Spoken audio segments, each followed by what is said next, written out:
Now, gospel. I cannot with you. Happy first Sunday, y'all. Hey, gospel. Hey, Lakeisha. Man, I missed our chats, y'all. I feel like we've missed so much between each other. We've missed so much. Hey, Alexis.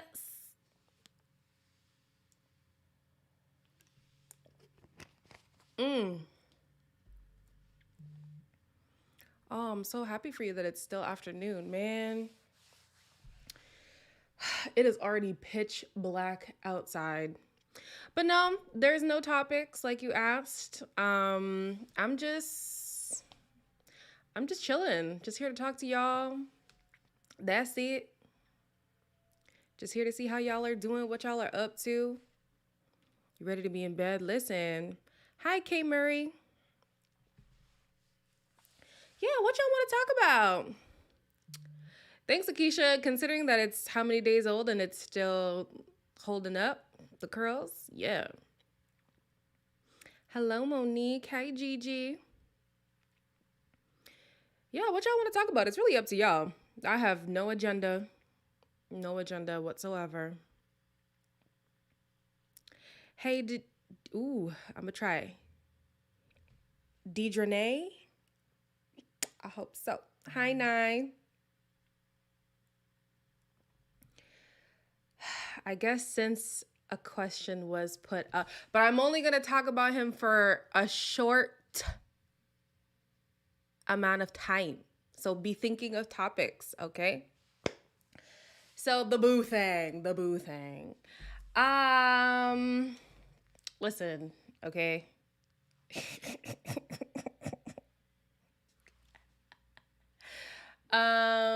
My brother and his girlfriend were in Montreal just before I moved down here. And that kind of was the extra push that made me want to like move down here. So, um so I like when I was down here, my dating profile was here in Montreal, and so I matched with this guy. He's same country as me, like he's also from Zimbabwe, and I was like, huh. I typically don't like my own people, but whatever, let's give it a try. And so, um, we started talking, but I hadn't fully moved down here yet. So he was waiting till I moved down here. Only thing is, first couple weeks I was settling in, and then when I was settled in, he was going to work, and then when he came back, I went to Atlanta. So then finally he came, like we were in the same city at the same time, and then he took me out on my first ever date. Your girl is an adult, okay? She's going on dates, y'all. Hi, Andrea. That sounds delicious. Yo. So yeah, he took me out on a date. I tried to pay. He was offended. So I was like, "Oh, I like that." And it wasn't even one of those like fake out try to pay. Like, no, I actually tried to pay, and he was like, "Mm-mm." Second date. Well, there was another time where he asked me to like take a walk, but it was already really late at night. And it's not that I wouldn't have done it. I'm just trying to be safe. Black woman out here in the night, you don't ever want to risk that. So I would have done it if he had asked me earlier. Um, so then he suggested cooking for me instead. He cooked for me. He's a good cook. So what have I been cooking lately? Nothing. I've been cooked for. So yeah, he cooked for me. Stayed over at his place. Yeah. Then he went back to work. So he'll be back. I tried. Listen, I don't do this date thing, okay? Gospel, I didn't know what the date etiquette is. I'm always a proponent of like, the man should pay on the first date. But when it actually came to the first date, I was kind of like, oh, I feel kind of bad. Like I feel like I should pay for myself at least. Um, and then even when he cooked, I was like, okay, tell me to bring something because I feel like I gotta bring something. Yes, Gigi.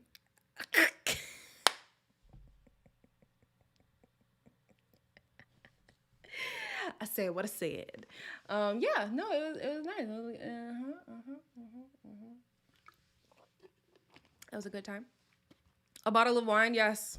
I did bring a bottle of wine. That's what he said to bring. Even though he had enough liquor, but yeah.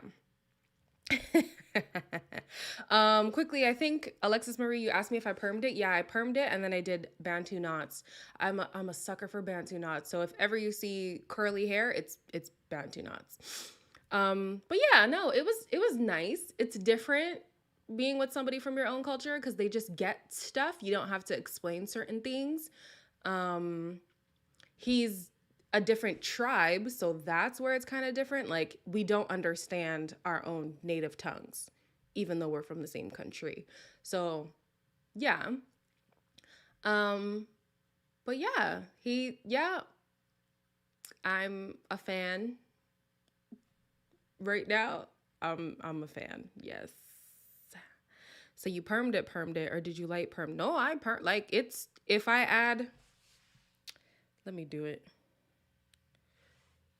Well, actually, you could probably just see from this. Like if I add water, it'll be straight. Like it'll be hella straight. Ooh, he finally made it work.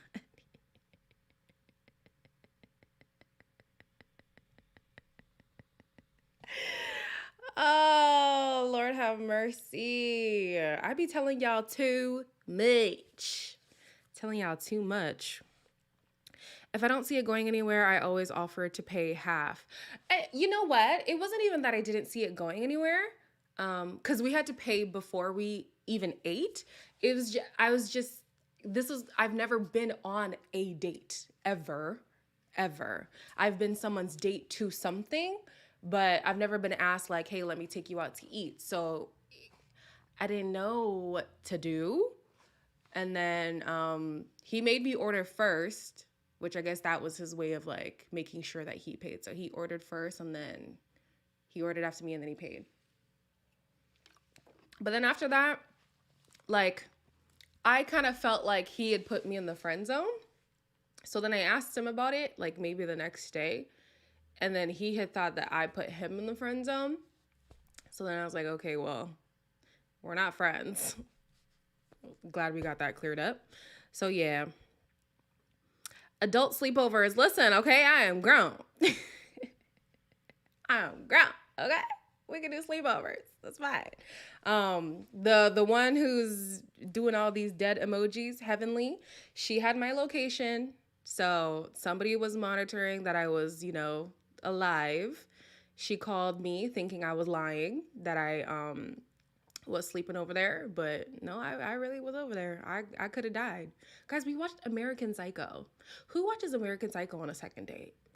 It's literally about a serial killer who invites dates over and kills them. And that's what we watched. Yeah.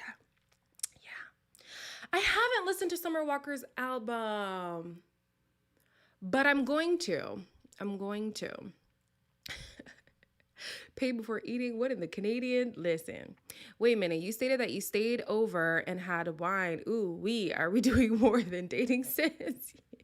You in a full blown relationship? Nah. Listen, I'm a person who can monitor their alcohol intake. So like I never drink more than what I feel like I can handle. And even if I did, honestly, he was so respectful and that's why I felt like comfortable staying over. Like he was so respectful. He didn't give me the notion that he would have taken advantage of me at all.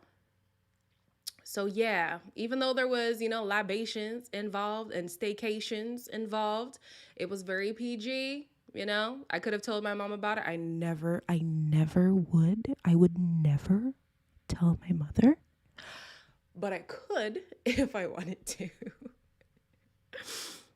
Serial killer documentaries. Listen, I'm not one of those girls who love the killer stuff, so I don't even know why we did that.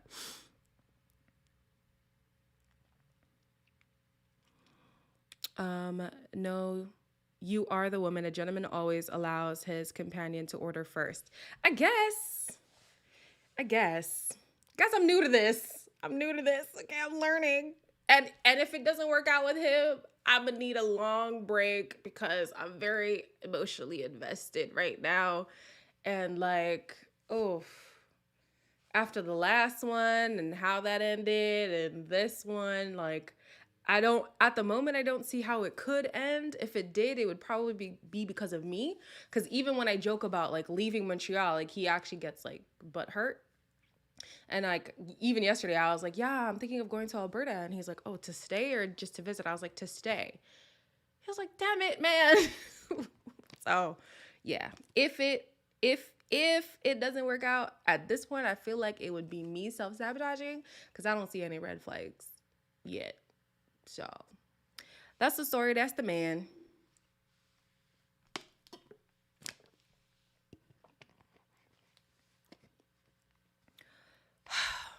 I'm glad someone knew your GPS. Listen, they would if I would have told them the story and none of them would have been informed, they would have my head.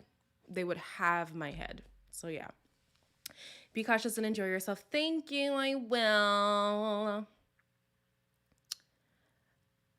Watch him watch this. He doesn't even know my channel. He doesn't even know my social media. How's he gonna see this?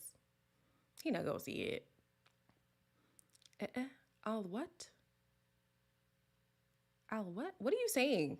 Ma'am, can you type things out? I don't know what you're saying. Okay, so that's it. What else are we talking about? Is seasonal depression hitting anybody else like it's hitting me? I hope so. I hope so. Oh, you guys, it is no joke. The seasonal depression stuff is no joke. And then I don't know who thought moving in a pandemic in the fall was a good idea. I should have just lived at that house with the mice. I should have been like the girl who was like, girl, it's just mice. Because this has been such a tumultuous time in my life right now. The fact that the last like 1-to-1 live that wasn't about a TV show, I was live for my car. That just shows you how tumultuous this whole season has been. I live in Florida. SAD doesn't exist here. Must be nice. Must be nice. No, auntie, because you said you wouldn't tell her. Actually, matter of fact, I'm going to tell on you. Go ahead, tell her. Tell her. See if you have a cousin. I'd love to see you try. Moving on. What time is it where I live? Right now it's 5:13. It's 5:13. Elijah! How are you? Oh, thanks. Thanks. I have a sad light that helps me a lot these past 3 years. Wish I got it sooner. I didn't know that was a thing. Maybe that's what I need. And honestly, like, it's the fact that it gets dark so quickly. It's the change in temperature. It's the lack of outdoor activities. It's, everybody kind of like being indoors all the time. And then to add on the fact that I'm in a new place where literally the only person that I have been hanging out is the guy. And then he'd be gone 2 weeks at a time. So I'm just like, damn, I have like 2 weeks of nothing. Comes back this week though. And then like I'm an extrovert, so I thrive off of the energy of other people. Hence why I was like, I need to talk to y'all. I need to talk to my homies. I miss people like where we're not just talking about TV or, how to expand my business, which I do with my other friends. I just needed just chit chat, just regular banter. Cause I've had enough. I just need a break. It's 10:14 in London. Whew, mercy. 6:13 in Trinidad. Wow. That's like, wow. I didn't know we were in the same-ish time zone. I'll send you the link. I do it in the morning before rolling out of bed. Yes, please. I would appreciate that. I really would.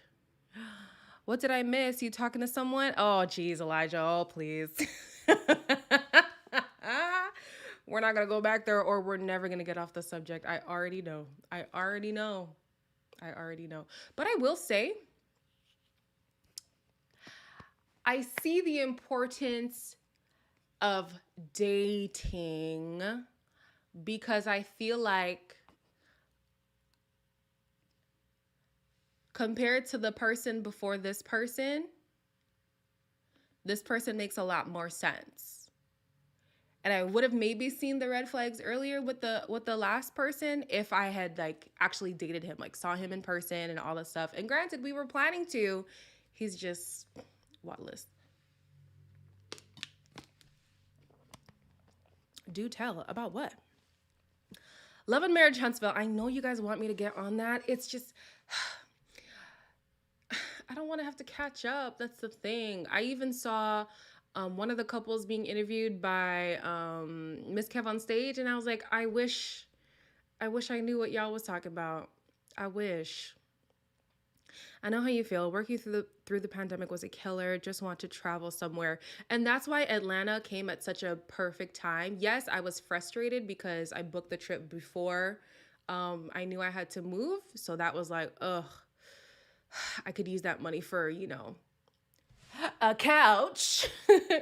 But yeah, I needed the sun. I needed the break. I needed an environment that was purely just for having fun.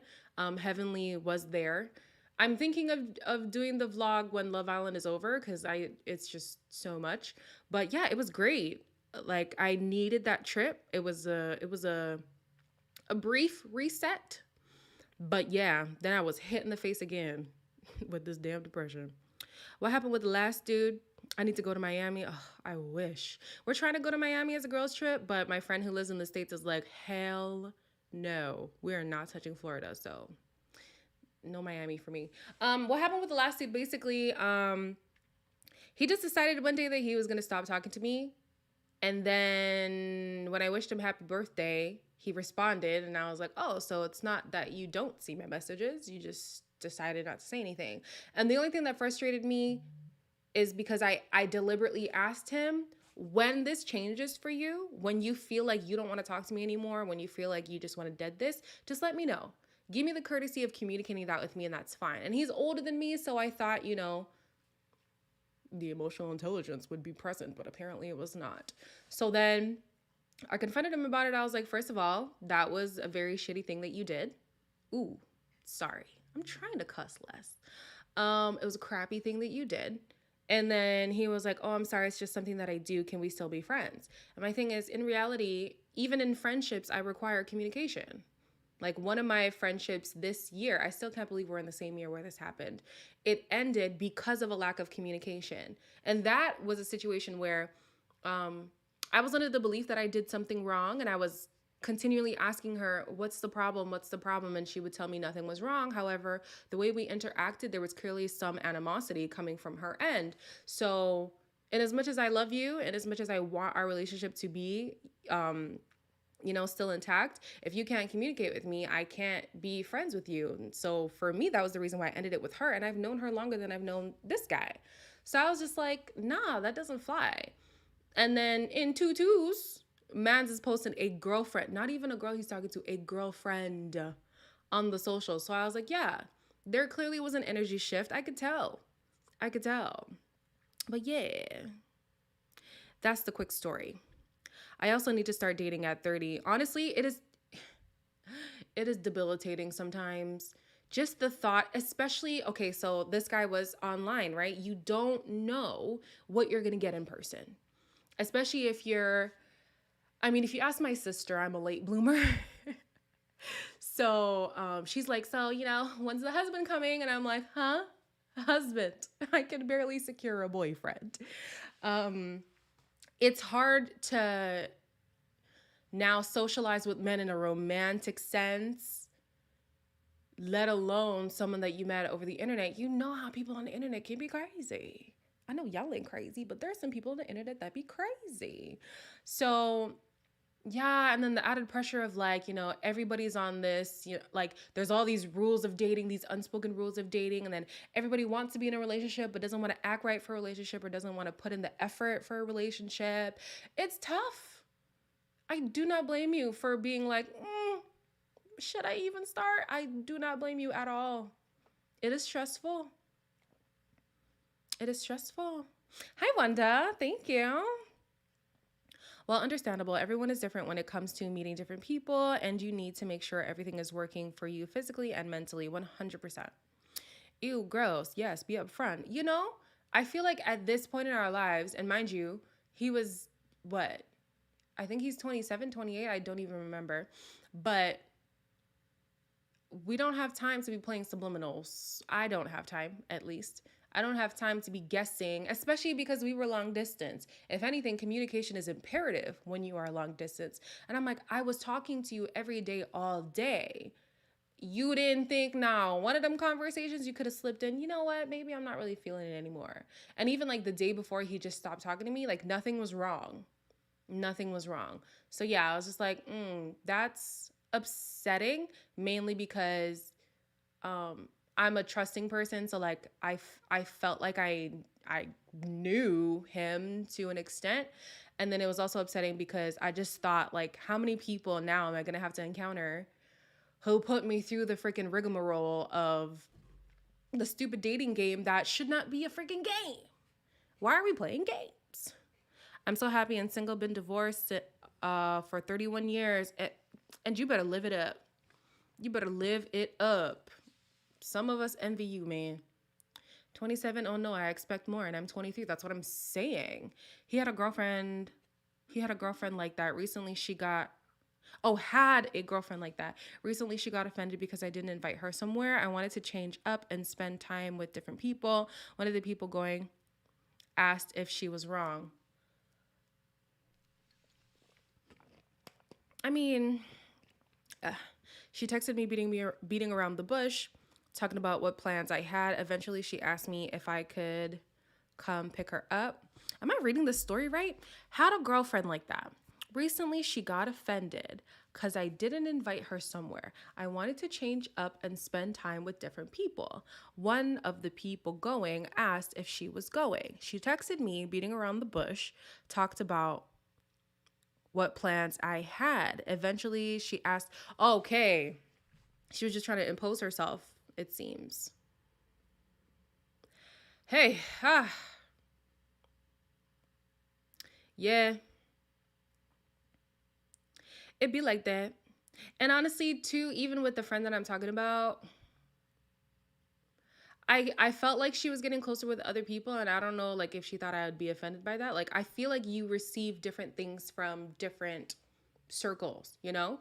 I'm a person who doesn't really like to mix circles unless I know for a fact that the certain people in each circle are going to vibe, and sometimes you just need a different environment. And if that offends you, let's have a conversation about it. Let's talk about it. Let's be clear, you know? I think sometimes I think I missed some stuff. But who has time to go out and find someone? And that's why I tried online dating. It is ghetto, but it is also convenient. So, yeah. I think sometimes now people expect you to be there for whatever time they have, but not be there for your time. 1000%. 1000%. I'm not going to lie though.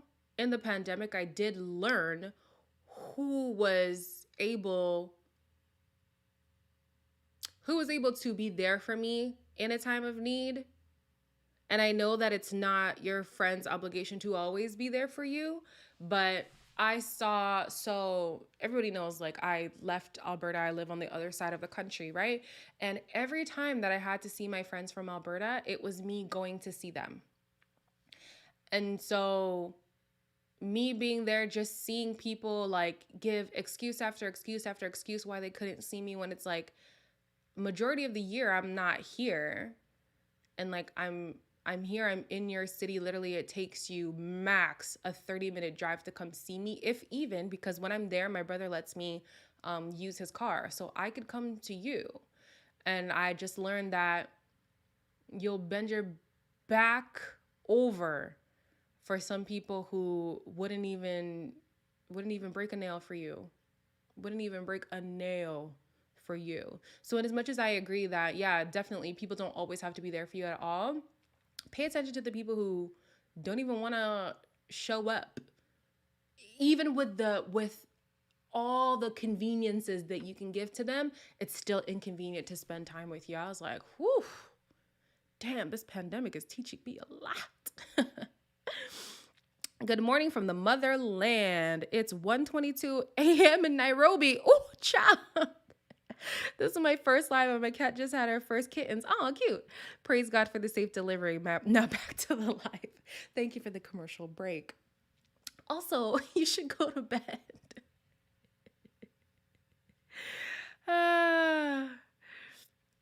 Happy Sunday. Oh, okay. Just joining. Thank you. Oh, what was it? Was it a sad thing?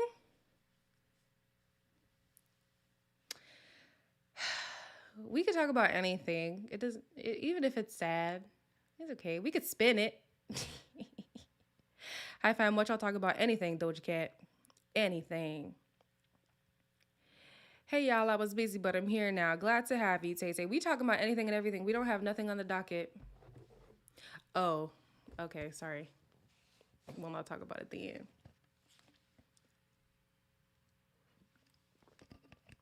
But yeah, I feel like, as adults, we owe ourselves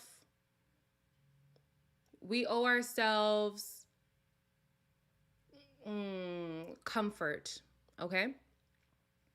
And by comfort, I mean, so if I'm thinking about like looking around in my friend circles, do I feel like I am my most authentic self in the presence of people who I call my friends? And if I don't, that's uncomfortable. Can I be completely forthright with my emotions? As somebody who isn't explosive and anything like that, like I feel like I don't say things to make people mad on purpose. So if you are that person, you're the one who needs help. But if you're not a combative person, can I be forthright with my emotions, with my thoughts and feelings, and feel like they'll be received, understood, and we can build from that? You don't have to agree, but we can build from that. And those are the two things that I was lacking in both the connection with the person and in the friendship that I had to cut off. Mind you, I cut other people off too. That was just one that actually hurt me. But yeah, so that was frustrating with the guy just because, grown as we are, he was also a Christian. He's talking about, he's trying to get right with God. He's trying to be a better person and all this stuff. However, you're two-timing a woman who you were just telling you want your parents to meet. And his parents knew about me. Like, if I was on the phone and he was at home, like, they'd be like, oh, you're talking to that Canadian girl. Like, everybody knew about me. And all of a sudden, there's some next chick. I'm like, wow. Yeah. As adults, we owe ourselves happiness. We don't want Debbie Downers in our lives. Like, for what? We're too old for that. We're too old for that. And I'm too old to hold my tongue, to be honest with you. I feel like I should be able to say, hey, your actions make me uncomfortable. Or, hey, as a friend, you could actually do this better. And also ask, where can I be better as a friend? Like me and my best friend, I feel like that's why we work. When a little backstory between us, like we fell out for about 4 years and then we came back together actually through one of my videos on YouTube. She saw it and she got very emotional and she hit me up and she was like, we need to talk. So we spoke and we let everything out on the table, every single thing out on the table. Here's where I feel like you wronged me. Here's, things that I feel like I could do better. I'm sorry. I forgive you. Like we're both reciprocating these feelings, And to this day, nothing has ever been brought back up. Because when we said we apologized, it was sincere. And when we said we forgave each other, we meant it. So I promise you to this day, nothing gets brought up ever about the past because it was an honest and vulnerable conversation about why things were so messed up back then and why we haven't been able to come back together. And in forgiving, it was a true forgiveness. It wasn't, I forgive you, but I'm still taking a tally. I forgive you, but I have a notepad of, where you wronged me. So don't try to do you know what I mean?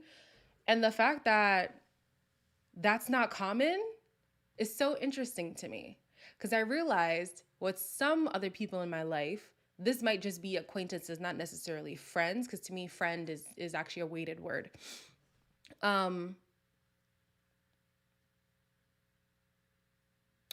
Gosh, not Travis Scott, mercy. That's, oh, that whole Travis Scott thing is crazy. What was I saying? Damn it. Oh man. Oh yeah. So with friends, friend is a weighted word for me, right? And I was realizing that there are some people where I was having the same argument with them over and over again because if I did something or if they did something, we would always have to recount the last time this happened and bring it into today's thing. So obviously we did not solve that. We didn't resolve what the issue was when it was an issue. And that became an issue for me because I'm not going to say I forgive somebody and then hold a grudge. That you didn't forgive. You didn't forgive. You're still mad about it. So yeah, I really learned through my best friend that like accountability, being able to look at yourself as the villain in a story, it's so hard. I'm like, wait, me at fault? No, couldn't be. It's likely. It's likely you are the villain, yes. And then forgiveness, complete forgiveness. And I was telling this current guy, you know, he was asking me like who's my close circle, and then I told him, and then he was like, well, do you have space for more friends? Because we were trying to navigate like, do we want to start as friends? And then whatever. I just don't believe in like just friends, everyday friends, new friends. Why? Like at this point in my life, friends mean something. Like if I'm calling you my friend, I feel like I can come to your house. I can chop it up with your mother even if you're not there. I can ask you about, you know, things that might be uncomfortable to talk about. Like to me, that's friendship. So I can't just be calling everybody friend, you know? So I was trying to tell him my close circle of friends is tight knit for a reason. And at this point in my life, I don't think that I can bring in another person and actually give them that amount of energy that friendship requires. So then I think what he was trying to get at was like, is there space enough for me? And then I was trying to tell him a partner is different. Okay. Like there's space for a partner 100%. But in terms of friends, I'm not going out looking just to make more friends. If I make a friendship, that's amazing. You know, one subscriber who lives in Montreal hit me up literally today and was like, hey, do you want to come over? Whatever. She seems like cool people. We've talked before. So like, you know, if a friendship buds from that, cool. But I'm not going out being like, friendship applications, let's just make a lot of friends. I can have acquaintances. You could be somebody that I know. But friend, the word friend needs to mean more to us than it is to a lot of people. Of course, listen, funny you say that, Lakeisha. I was like, my subscribers are my friends. He's like, no, they're not. I was like, what do you mean? He was like, they're not your friends. They don't know you. I was like, they know me pretty well. They know me pretty well. I share a lot. I even told him I was going to talk about him, and look, here we are talking about him. I think it's comfort, trust, support, and clarity connection, but also be able to talk and find a solution to help yourself or a situation you're in. Hashtag accountability 1000%. I remember you saying you and your friend had that conversation. Yeah, you need to. It's healthy. Listen, those conversations where you're snotting crying and it sucks, you feel so much better after it because there's no hiding. You're just laid bare, and you know that even at my most vulnerable, that person accepts me. Those are the people I need in my life. Those are the people. I don't need to perform for my friends. What kind of BS is that?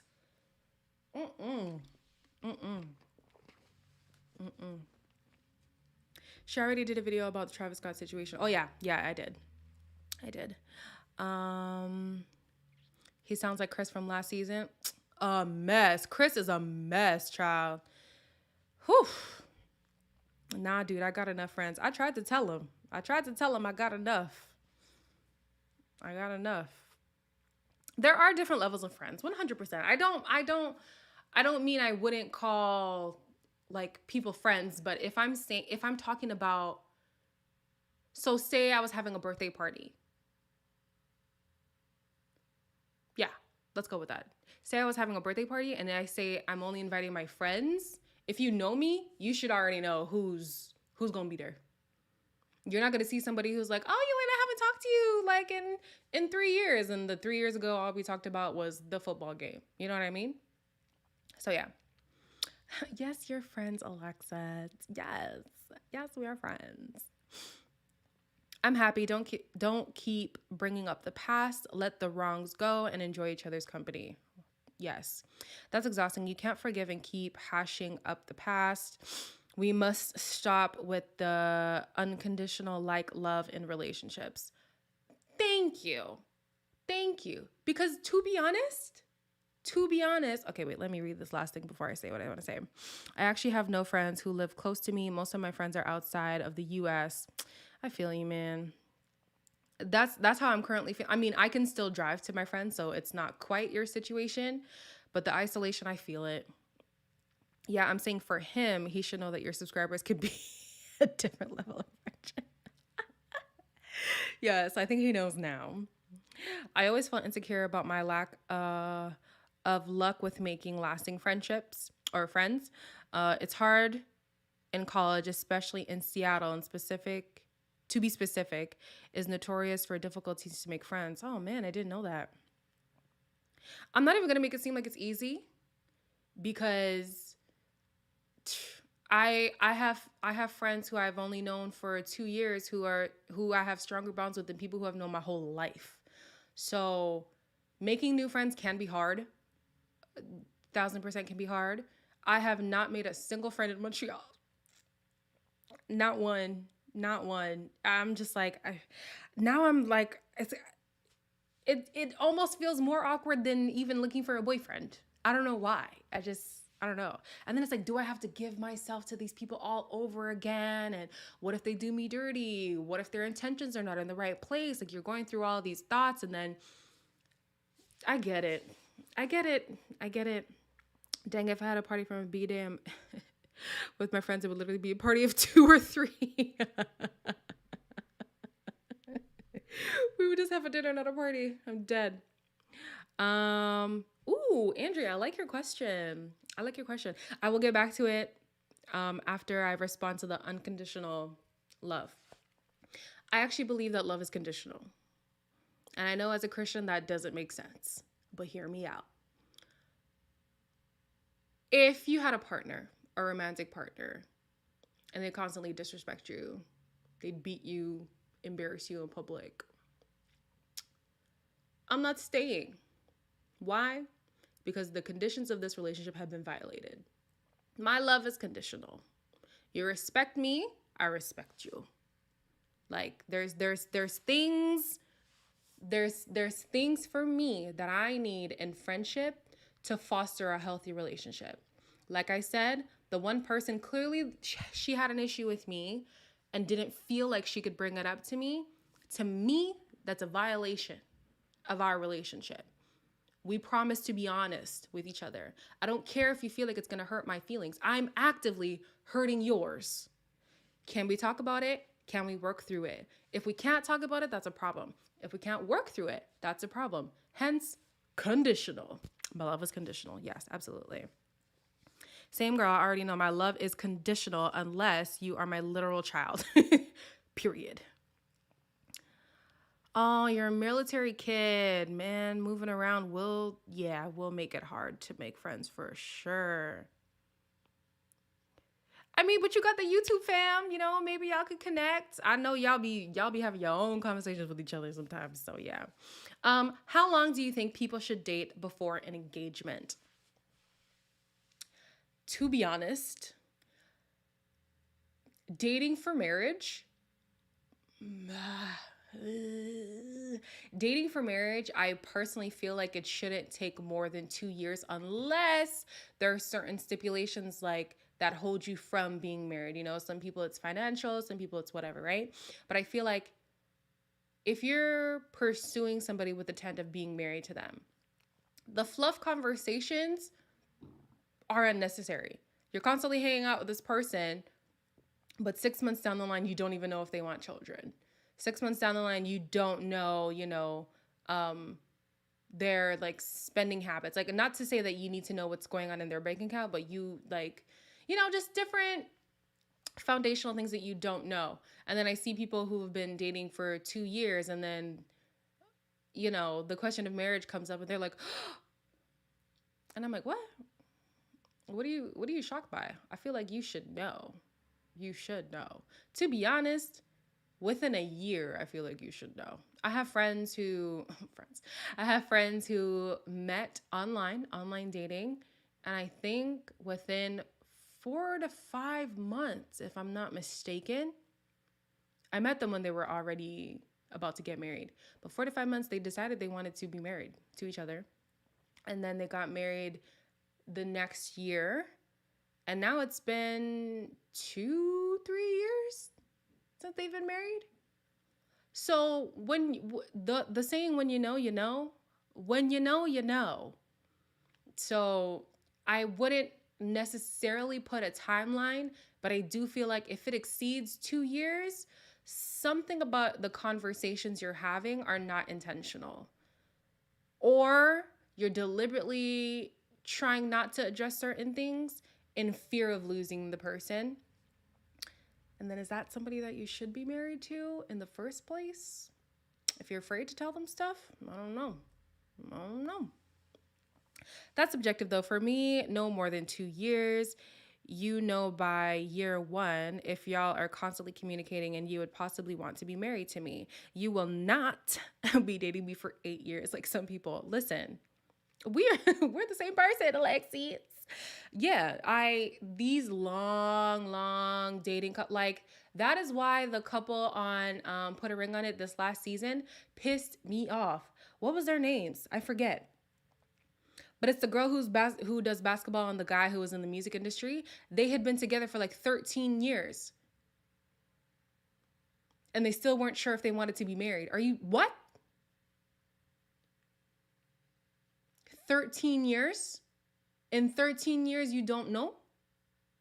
Nah. That's the quintessential waste your time man. He came to waste your time. I would be damned if I'm with somebody that long and you're still talking about, I don't know, it's kind of fast. Yeah, and again, that's why I said, if you're asking how long is too long to date for engagement, if you're dating to be married, then I feel like no more than 2 years. No more than 2 years. Hey, Ramel, how you doing? How you doing? Darian and Alexis. Not Trash Man and Alexis. But yeah. Nah. And I get it, in the beginning, maybe they were on and off, cool. But that was in the beginning. You wasted 13 years of both of your time, to be honest. Because then he met a woman on the show and all of a sudden hit it off like that. And I'm like, so all this time you knew that there were issues with this person, but because you got comfortable, because it was just easier to be with them than to actually face the fact of whether you should be together, you just stayed. And now you lost 13 years of progress because you met somebody new and you were just coming off the hype of that connection with that person. Now I, as the girlfriend, I'm looking like boo-boo the damn fool, having sat here for 13 years, and it takes us coming on a TV show and you meet a girl on a date, sleep with her at your second apartment. The fact that he even had a second apartment, you guys. It took that to tarnish 13 years of a relationship? I'll be damned. What did they lie about? Alexis is full of BS. Listen, honestly, I thought so too. Because I was like, there's no way. There's no way all these years he had a second apartment and you assumed that he was cheating and you were like, I'm gonna stay. What? Yeah, I agree with you, Ramel. It's some BS, man. Oh, that dude she knew was sus. Cheating on her. So sad for her to have that time wasted. Time wasted. Oh, so they lied about it. They lied about the whole relationship. Tell me the tea. Another round. Sorry if I'm really loud. I feel like the mic is really close to me, and I apologize if that's really loud on your end. Tell me the tea. I didn't even want to go down the Darian and Alexis rabbit hole. I understand what you're saying. Some people say you can't judge, but hell, not no 13 years. Not no 13 years, man. Yes, please tell me the tea, y'all. Yes, he had a second apartment. He had a second apartment. My mom used to love Ready to Love, but I've stopped watching. The show is weird. I don't blame you. I'm gonna talk about Ready to Love in a second. I knew within 4 months, but we got engaged in a year and got married 9 months later. We had all the hard convos because we were grown and had enough experience. 1,000%. You see how Lakeisha knew in 4 months. 4 months. That is intentional dating. I have to make that part clear. If people are intentional, it should not take you that long. With this man, I already know how many kids he wants, the kind of wedding he like. Let's get to it. What are we wasting time for? For what? For what? Y'all, I started watching Married at First Sight Denmark, the original. I'm in love with the show again. Oh, I'm glad because the US version is trash. It's trash. We can tag team on the facts. Yes, guys, tell me the tea. Tell me the tea. So we're going to talk about Ready to Love while you guys, compound the tea here. The reason why Ready to Love really pisses me off is because, one, as Black people, we're always asking for FUBU. Can we have something that is for us, by us? Okay, we got it. Typically, dating shows has a younger age group. I feel like on The Bachelor, though, they're kind of steering towards having older ages, and I'm like, oh, okay, this is a nice shift. But typically, the dating shows are people between the ages of 19 and 27, roughly, right? So finally, you have a dating show that has mature people, Black people, educated people, business people, you know what I mean? Seemingly, from the surface, quality people. Within the first couple dates, all these people are talking about is sexual activity with each other. And I get it. It's important to some of y'all.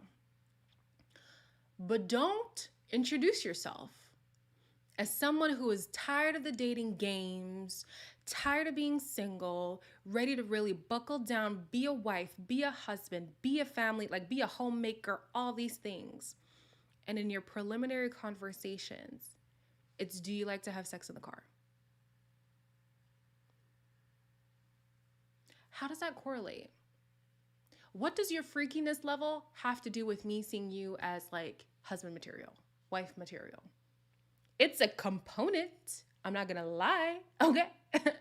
It's a component. However, I feel like sexual intimacy can always be built on. Sexual chemistry can be worked on.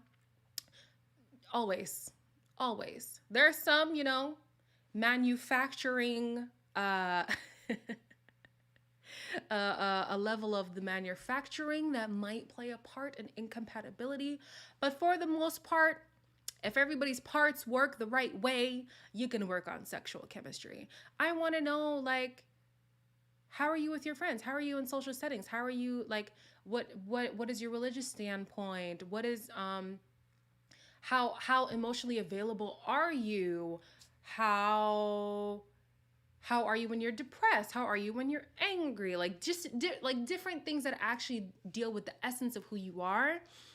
And I had such high hopes from Black, educated, working individuals who are mature in the presence of like-minded individuals on the Oprah Winfrey mother flipping network.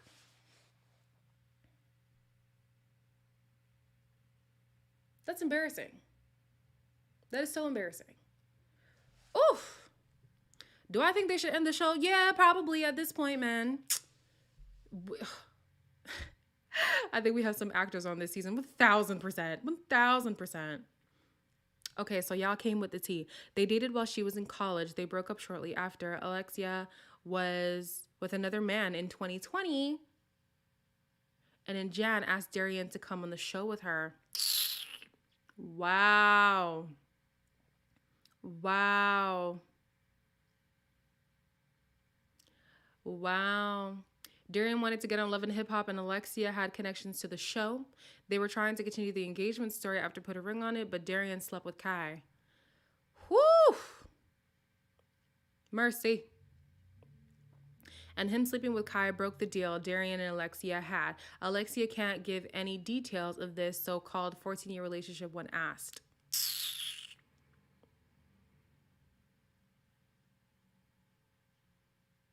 Look why half of the women I'm ready to love don't want any more kids. Yeah.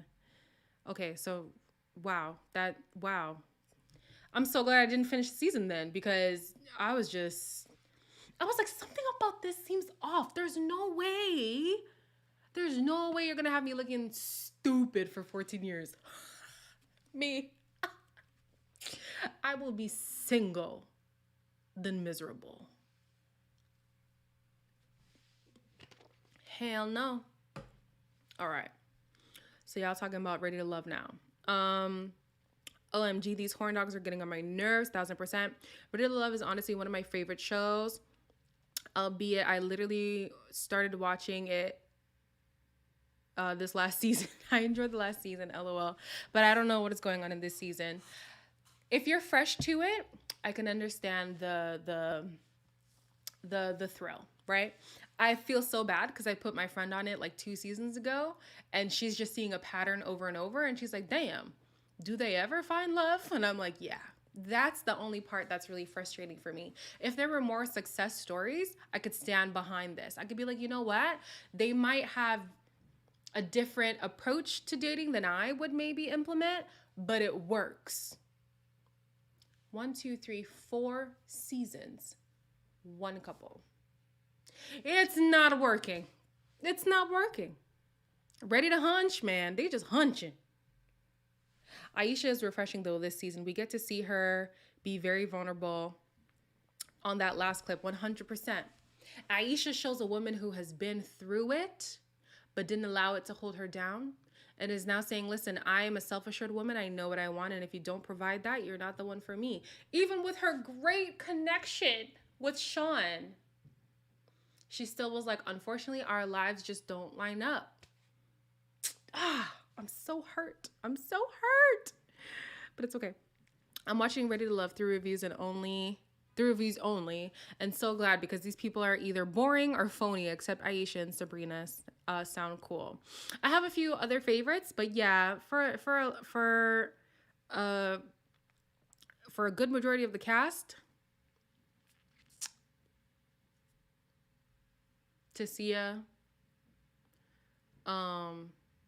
Corey,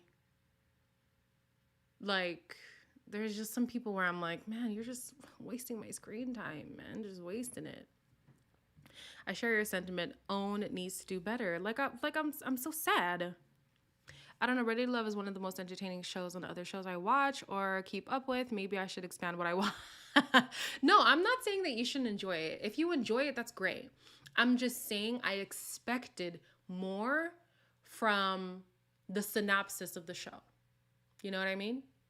I had higher expectations, and I'm constantly let down because I started watching from season 1 when season 1 aired, and I was so hype. But every year I'm like,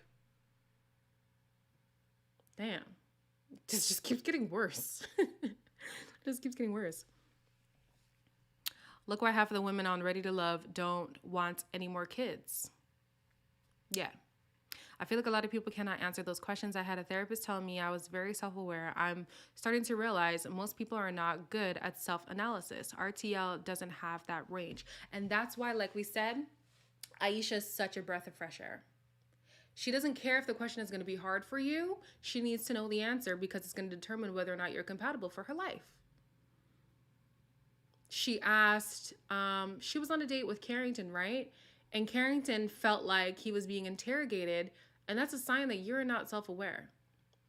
You're not self-aware, you're not self-assured. The fact that I'm asking you questions about your life and you're waffling, why am I going to want to be with you? If we're in a relationship, excuse me, if we're in a relationship and I ask you something and you feel like it's an attack, what makes you think there's going to be longevity here? No, no, no, no, no, no. Most people I found cannot adequately tell a partner how they act when they are angry, depressed, etc. Yeah. Why I'm kind of sad Corey and his tomfoolery are gone. He was entertaining. I'm not gonna lie. He like I said in the watch party, even though he's annoying to watch, at least it's something entertaining. Because a lot of those dates I feel like are absolute fillers. It's a waste of time. At least we have disdain when we watch him. So yeah. Yeah. I just found it funny how the women all of a sudden decided to be offended or like feel like they got played when the man showed you upon arrival that he was going to waste your time. As a grown woman, you should have already known what you wanted in life and should have been able to weed him out day one. Why Keith? Was it Keith? I don't remember that man's name, but we're going to call him Keith for now. Why Keith left day one? I get it. However, realistically, Corey should have been first. And you know he was kept for entertainment purposes, but yeah. I love last season and Ready to Love my first, but I was over it when all I saw was bald heads and beards for the season. I'm not gonna lie, that's my personal aesthetic, which, side note, the current man is not bald. And he don't got a thick beard jaw, and he's skinny. He don't look nothing like my type, but it's okay. We're rocking with it. I think some tweaks need to be made for the Ready to Love process. Ugh, completely agree. Our first few dates are going to be interrogation. I hope you brought questions too. I don't want to waste time. That's what I'm saying. You love the hair. Thank you. And that's why, to me, I don't go on a lot of dates. Because I already am trying to have those conversations before I meet up with you. Because what's the point of sitting down with you and learning something that is an automatic turnoff that I could have learned over my phone? And these people who are like, oh, we need to date, dating culture. Yeah, date. But then you're the same people who go on social media upset that all these women are just out for a meal or whatever. What's wrong with people dating? Like, what's wrong with people in the dating pool? People are just here to waste your time. You're the one who constantly asking for let's date. Why? Personally, I'm trying to be wifed. I'm trying to incubate some children. I'm trying to build a home.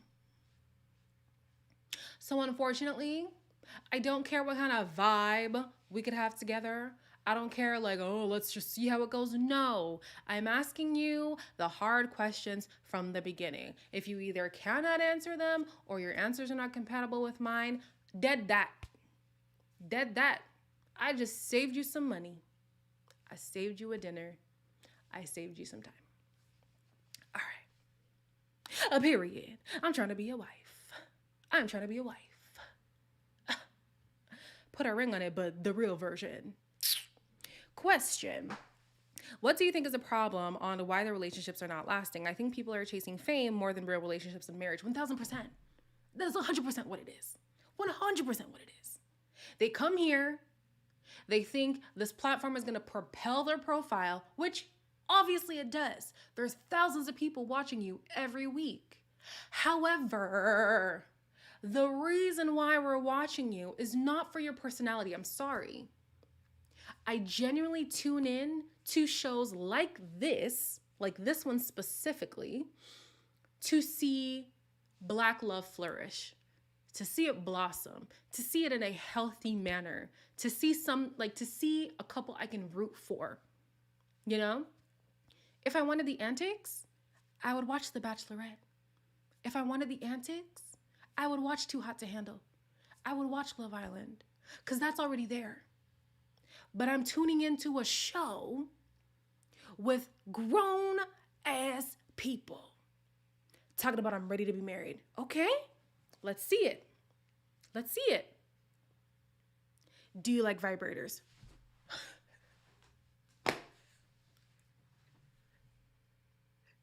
What? What? And to me, the conversations that stick in my mind are those vulnerable ones, you know? The conversation between Aisha and Sean, the conversation between Zadia and Tyrone, the conversation between Walter and Mumin, like those are the conversations that stick in my mind because to me, I'm looking at people who are, you know, really trying to decipher, are we compatible with each other? I don't care how sexually frisky y'all want to be. Y'all be talking about we FaceTime, we text and all that. Do that over there. Talk about that over there. Now, if a relationship does kind of establish, so okay, the date between Aisha and I forget his name, but ooh, girl, don't give him a characteristic. Aisha and the guy on the photo booth. There was a sexual tension aspect of it, but they had already gone through a more serious conversation. So that it's like, okay, whatever, natural progression of things, I can take it. But when it's purely sexual tension the entire time and there's no intentionality in the conversation, I'm already checked out. Me too. I want to be a wife, not sure about children yet. That's fine. That's fine. At this point, I'm gonna get a matchmaker. Honestly, I'm not even mad at that too. Whatever works for you. You liked my eyeshadow? I wasn't quite a fan of it, but y'all seem to like it, so thank you. There was a person who didn't like the lashes, but baby, don't touch my Instagram then, because all the Instagram is just lashes. Lashes.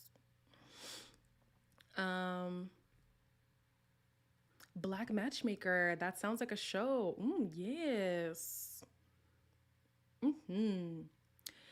Period. My goal is to be married, have children too, not still trying to be in the dating scene in my 30s and 40s. And I mean, like, if life gets you there, it's totally fine.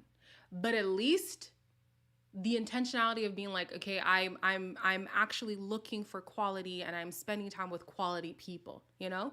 We don't all like a lot of people who are single in the 30s and 40s, it's not by choice. So like if that happens, and I know you mean this. I know you do. It just happens, but I don't want to, you know, be looking back at my 20s like, damn. Why the hell did I waste my time with that nigga? When I already knew he was going to be a waste of my time from the first conversation. No, ma'am. No, ma'am. Frank, that's his name. Have you seen Eddie and Coco's Married at First Sight reviews? I love their reenactments. Yes. I do tune in here and there. For me, when I watch like shows like this, like Married at First Sight, like shows that have higher stakes, I kind of want more insightful conversations, not just like a recap. So I don't always watch their videos, but yeah, I do tune in here and there. And that's why too, like on my channel, I try to make it a little bit more like of an actual breakdown of what I feel is going on in the couples, not just like, here's what happened and just like saying it. This is not a dig to anybody else who does that on their channels. But yeah, for a show like Married at First Sight, I expect the people on the show to take it seriously. And I hope to also review it with a layer of seriousness. Yeah. Camille reminds me a lot of Denise. The way she's obsessed over the way she was obsessed over Cal Fanny, she's doing the same with Cornelius. Yeah. Listen, I'm the same. You guys have no idea how much willpower it's taking me not to like ask this guy to define what we are. I had to do it in the whole like, okay, I know you said friendship, however, I'm not looking for friends. So I had to do it in that sense. And he was like, oh, okay, no, we're on the same page. But I'm like, I'm the type to be like, listen, we goes together now, okay? We go together. However, I'm 24. Camille is inverse my age. She is 42. I would think that by 42, you have some kind of temperament. You have some kind of, some kind of finesse when it comes to dating. But clearly that's not the case. I just started Love Island Australia last night. I'm hooked on the mess. And Australia producers have been doing a good job this season. It's unfortunate that the Australian version doesn't get watched as much as the US or the UK, but they're doing good. They're doing good. They are. As long as the matchmaker isn't named Calvin Robertson, Dr. Viviana Schwartz, or Dr. Pepper. You ain't said nothing but a word. You ain't said nothing but a word. I can't remember what you said, but did you watch Love is Blind Brazil? I tried to start it, and then I don't know what happened. But I remember you guys telling me I should watch it. I tried. Maybe I'll go back on it. Do you think Lexi will stay single and not choose Ben, but stick with Ryan for Love Island Australia? I think so, but remember, anybody who's left single is immediately getting dumped. So she better make the right choice. I watch Courtney and Eddie too, but for my channel, I'm going to go in on certain people on Married at First Sight. I have been going through a lot, but my videos are coming soon. Listen, when I peruse your channel, yeah, if anybody is going to give somebody a read, it's gonna be Ramel.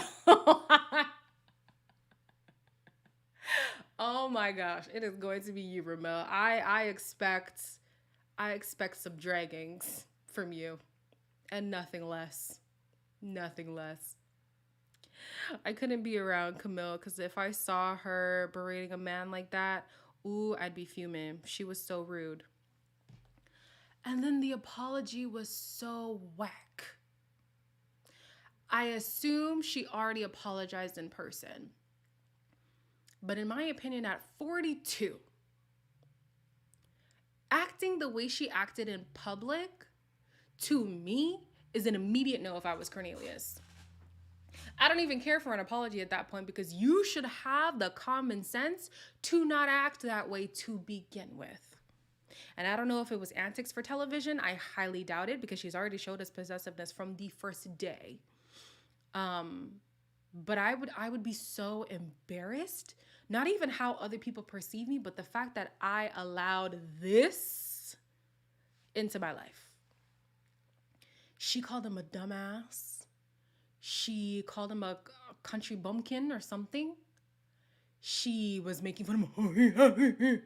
She called him naive.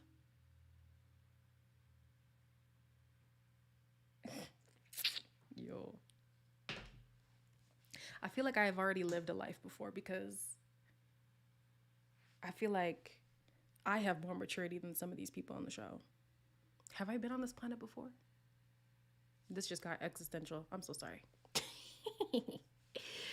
Married at First Sight Australia is in February 2022. I will put that in my calendar. Cause I watch it. I just didn't review it, but this next one, I'm in it. I'm inside. I want to see more of Walter and Sabrina or Mumin on Ready to Love. I honestly think Walter and Sabrina are checked out. I think they've already scoped the landscape. They've already seen that, maybe their person is just not there, and now they're just riding the waves. Because when Sabrina was like, yeah, I'm intrigued in Tyrone, I was like, Tyrone? Girl, that's a reach. You don't like him. And Walter seems to just kind of be there. If they were to get together, I feel like that would make sense. Maybe Sabrina and Sean, the new guy. But I'm looking at Walter and he looks like he's so over it. So over it. You would be speaking facts, Ramel. You 1000% would be speaking facts. I just don't have the heart to shred people, but I know you do. I do. I know you do. But Camille doesn't realize she's pushing him towards Courtney with that behavior. But even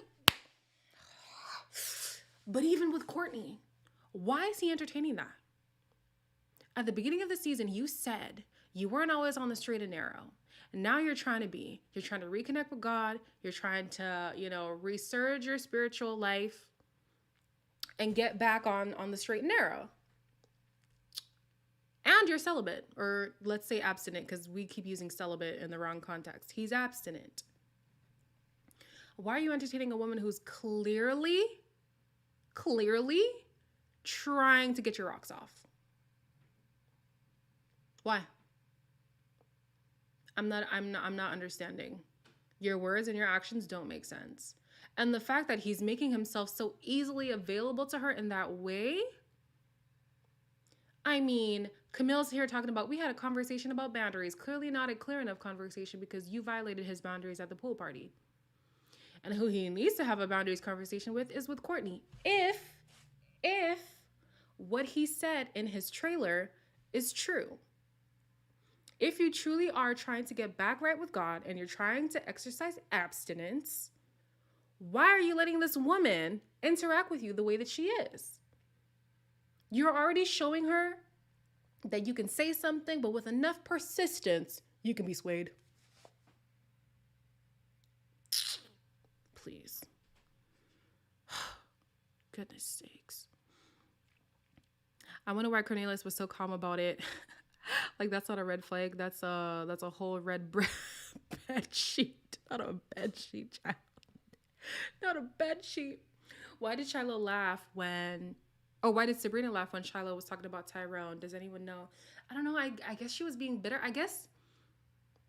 I don't know. I have no idea. I honestly can't... I don't know. Walter ready to go back to the streets. Listen... He said, call time's at 12. All right, so when can I be off? I'm done. Walter is done. No, I need I need somebody already on the straight and narrow, not somebody trying to get back on track. But here's the thing. Personally, I understand where you're coming from. I'm also like trying to get back on the straight and narrow, so I wouldn't demonize somebody. This is you, Lane. I'm not saying you're doing this. I wouldn't demonize somebody who's not quite on the straight and narrow, but I need you to adhere to the things that you're saying. That's where I would have an issue. If you're saying I'm trying to get on the straight and narrow and then you're actively doing things that don't help with that, then you're lying. You're a liar. You're not trying to get on the straight and narrow. You're trying to have a good time. Or you don't have a backbone enough to be solid in being on the straight and narrow. You know what I mean? I was like, Cornelius is going to be that guy. He's giving me, great vibes, mature, all this stuff. Time and time again, he's been disappointing me. I had so much high hopes for him. How many couples actually last one? Wait, are you talking about Married at First Sight, or are you talking about Ready to Love? Because if it's Ready to Love, it's one. I don't believe he's really about that life. But yeah, I agree. As an abstinent person, I wouldn't even entertain someone trying to get in my pants. That 1000%. That's why it doesn't make sense. You must not be abstinent or not trying to be. He's probably saying, ideally, I would like to be this way, but in reality, yeah, I can dibble dabble. And that's fine. Just say that. And that's why with Courtney, I don't really feel a way when she's overtly sexual, because she said from day one, listen, we're going to have it. We're going to have to, what is this abstinence? What is that you speak of? We're having sex. So I'm like, okay, she made her intentions known and she has stuck by it through and through. Cornelius, please.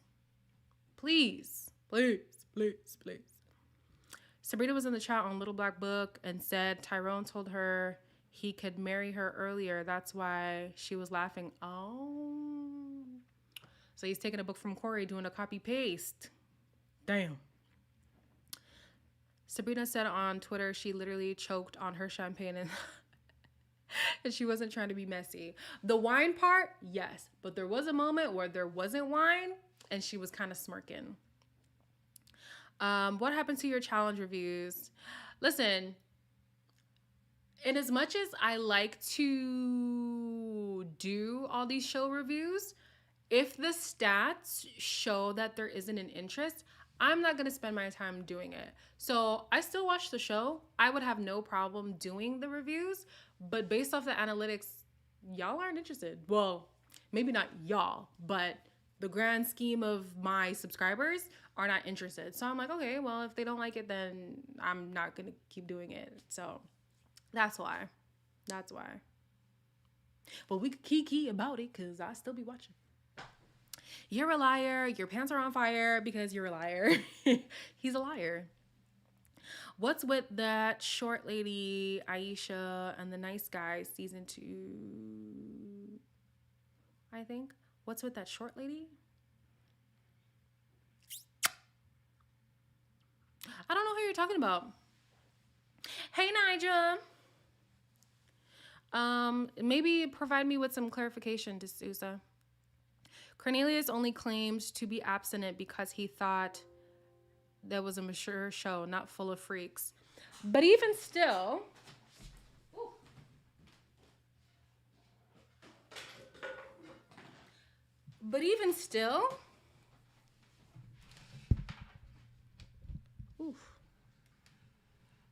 he's not being consistent with like the things that he says to, hey Vanessa, the things that he says to Camille and the things that he says to Courtney. Even if that was the case, I'm sweating, y'all. Even if that was the case, there's inconsistency with his current conversations. And these people are expats or not from DC. New girl is from Jersey, I believe. Annoying. Yeah, you guys are not liking the implants. Cornelius gives me Jason. Hell no. Oof, Chile. I hope you found love in these Montreal streets. Oh, Niger. You should have been here in the beginning. Not love, okay? Not love. But potential. Potential. What did you think of Tasia gossiping about Corey's love notes? I mean, it's not like he made it a secret. He was doing it out in the open with everybody. So I feel like if it was something that was meant to be just between him and Courtney, then I would be like, ooh, Tasia, why you be messy? But he was already being messy by trying to entertain 2 women at a time. But essentially what he was doing was splitting himself up into 2 and like playing the field at the same time. Because the notes were premeditated for someone, and while she's occupied with that, he can talk to Mumin in person. Like, essentially, that's what he was doing. He was trying to be in 2 places at once. But he made it public, so I don't really see that it was like gossiping. So yeah. Bye, Ramel. God bless you as well. Have a great evening. R2L season 4 seems so classy compared to this one. Too bad. Alexis had that one sex-starved convo with AJ and he hated it. Honestly, like, at this point, nothing compares to the first season. At this point, nothing compares to the first season. And I think maybe it's because we still had hope. We still had hope at that point. But yeah. Ready to Love finally gets a love connection. Mike and Aisha get engaged. Who's Mike and Aisha? Mike like Mike Bless? I did not know that. Girl, DM me. DM me the engagement. I would like to know. How Cornelia sat there and take that fleet of insults is beyond me. That's what I'm saying, Lily. That's what I'm saying. Like, the embarrassment for me was internal. Of course, there's the added effect of you're acting like this in front of company. But I'm like, yo, I'm really sitting here being called a dumbass right now. I'm really sitting here being called an idiot. I'm really sitting here being called a country bumpkin. She's calling me naive. She's mocking me right now. I would be embarrassed for myself. Yo, I would be embarrassed for myself. Oh, damn. The engagement ended. Well, that was quick. Courtney said he wanted to. Oh, these men are gross. I feel like they would try to seduce someone by seductively eating a peach. 1,000%. 1,000%. 1,000%. That's hilarious. Corey said he wanted to pursue Tasia when he was almost eliminated. I wonder what happened with that. I don't think anybody actually wants to pursue Tasia, and I get it. I feel like she's not really giving much. All she could do is talk about her business. Like, babe, what about you, the person? We want to know the person. Let's get to know you. Watch the camera, though. Courtney was... Watch him while he was in between Moomin's legs. Yeah, she was watching him. But then he also made it mysterious, right? It wasn't overtly it wasn't overt that it was from him. So I guess he's like I don't know, man. It really blows my mind that these women were even played by him, because his game was on Front Street. It was on Front Street. You didn't have to guess. You knew he was running game on you. Anyways, I wish they would go back to more women or men concept, rotate every year. As long as they had more men. Because the first season, they had more women. Yeah. I feel like at this point, the women tend to be more serious, it seems. Actually, this season, I would think it's kind of half and half. I feel like Walter, Philip, Sean are the more serious men, and the women, it would be like Shiloh, Aisha, excuse me, Lord have mercy, Sabrina. Yeah, like, I feel like it's more even. But yeah, if they're gonna do a mismatch ratio, I would like more men than women, because we cater to men too damn much. I would have at least gotten up and walked away. That's what I'm saying. Last hope is Simone and Rashid. I'm dead. Tasia is, I'm giving them these layups, blah, blah, blah. She was heated after the elimination. Because I feel like she leads with her sensuality and thinks that that's enough. And in your age bracket, babe, it's not. It might be enough for a 20-year-old. It might be enough for a teenager.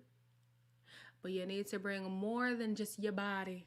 You need to bring more than your sexuality. You need to have substance. And all she could say is, I'm an entrepreneur. Okay, we all work. We all have jobs. What else do you have? What else do you have? Who is Tasia? We don't know. Tasia, sensual.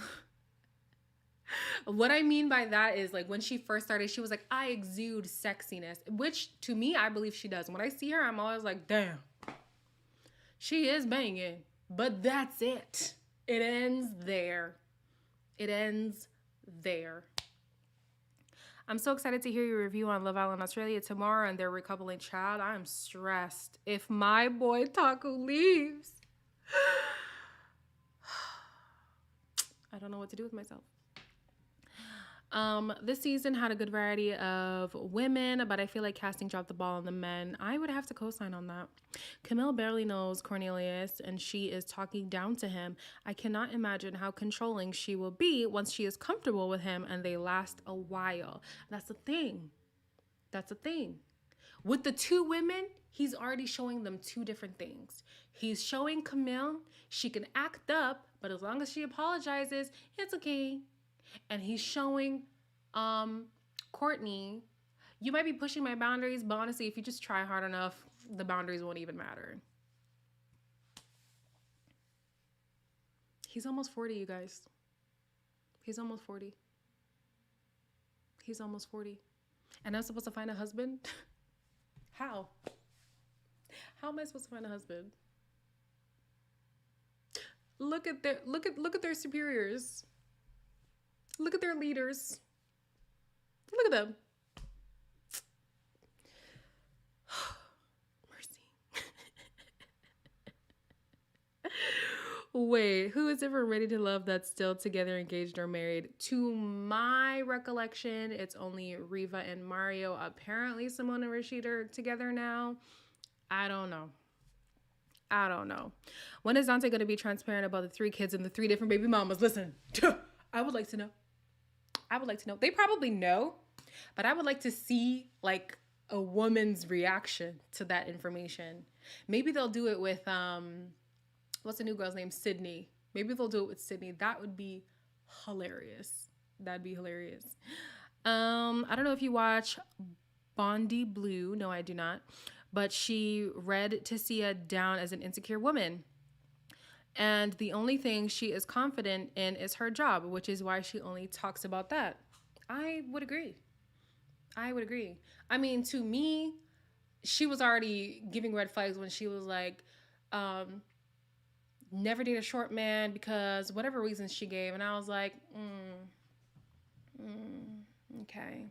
I can get, listen, I would prefer somebody who was at least my height or taller, but I would never say like short men are this, short men are that. Like, we as Black women feel away when people say Black women are, and then we're gonna go out and dish the same thing.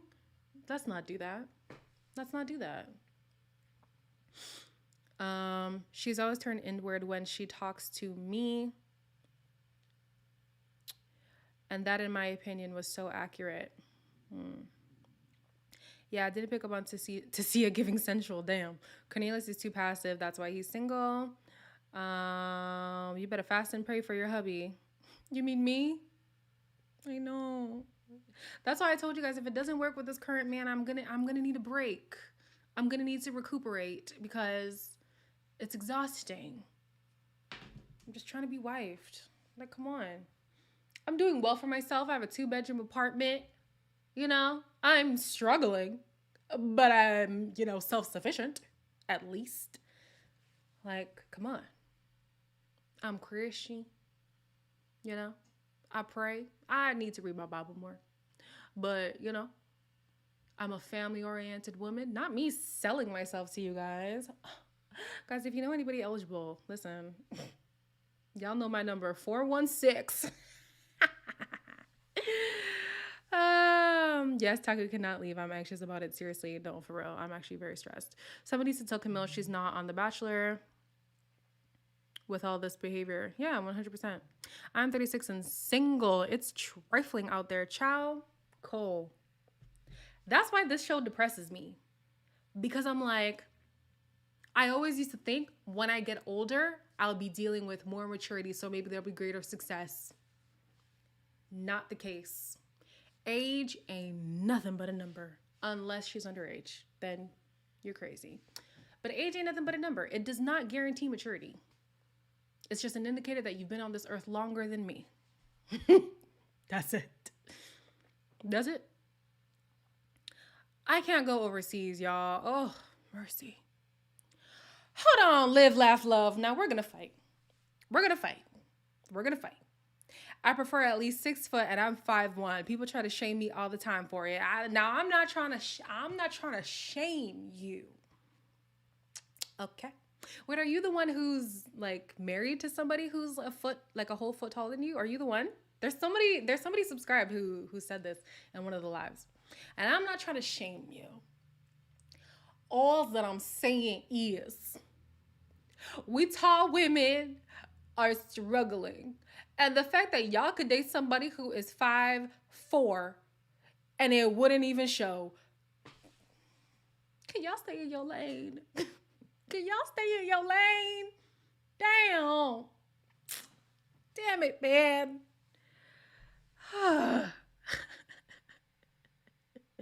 Single equals peace. Yeah. Sometimes it does. Sometimes it does. A man approached me because I had one sentence about my faith in my profile, and he told me a crazy story saying I'll be a virgin forever, saying nothing about abstinence. Blocked. And that's what I don't understand about today's culture. If we don't vibe, we don't, like, Keep it pushing. I remember somebody came and they told me, so I live in Montreal and the first language here is French. So in my bio I said like, oh, I don't speak French.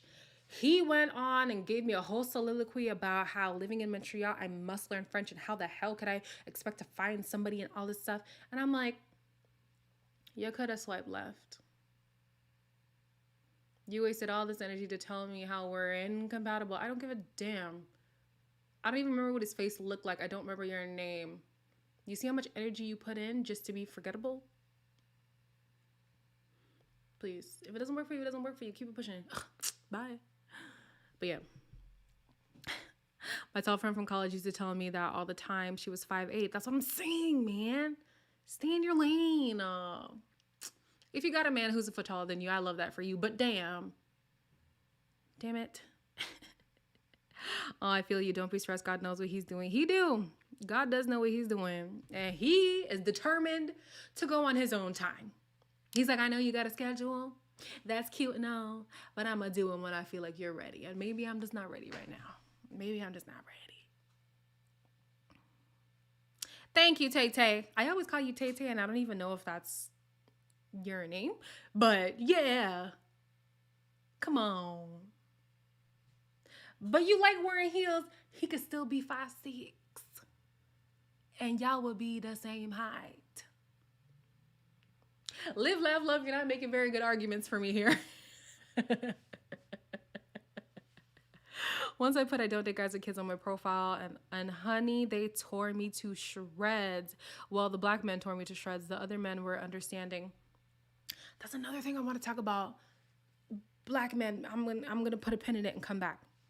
By the time you hit your 40s, most men have multiple marriages and multiple kitties in my experience. Anyways, it's tough. Yeah, I feel like if you're higher in age, the stipulations should be a little bit less. But right now at 24, I'm completely in my right to say no kids. Personally, I'm okay with kids if they're older than 2. Because I feel like around that time, maybe you've kind of worked out the co-parenting situation with the mamas. Because if you come in here talking about, yeah, my child is 6 months, huh? Immediately no. I've seen what I needed to see.